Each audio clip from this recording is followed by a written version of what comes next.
अस्सलाम वालेकुम नाजरीन, मैं हूं अब्दुल्ला। सवेनश न्यूज़ में आपका इस्तकबाल है।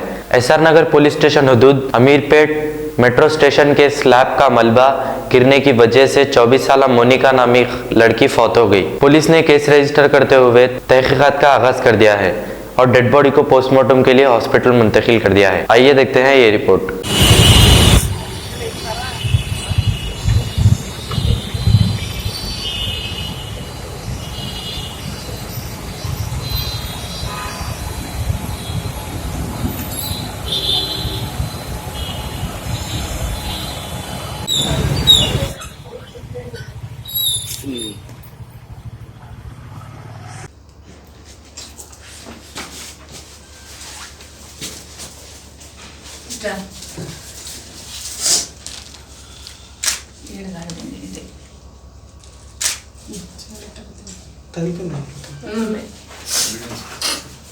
जर्मनटन हॉस्पिटल ऑर्थोपेडिक से मुताल्लिक हर मरीज यहाँ शिफायाब। बैनुल-अक़वामी शोहरत याफ्ता और इनाम याफ्ता doctor Mir Jawad Zar Khan, senior orthopaedic surgeon, advance operation theatre, ICU, digital x ray, laboratory, physiotherapy, pharmacy, sharing और प्राइवेट रूम्स, लेडी डॉक्टर्स और डॉक्टर अर्जुमन सुल्ताना गैनकोलॉजिस्ट की खिदमात हासिल। वाजिबी फीस और मुकम्मल सहूलियात से हजारों मुतमईन। एम्बुलेंस से आरास्ता Germanton orthopaedic hospital, pillar number 150, Attapur, Hyderabad. सच्ची खबरें आप तक पहुंचाता है 7H न्यूज।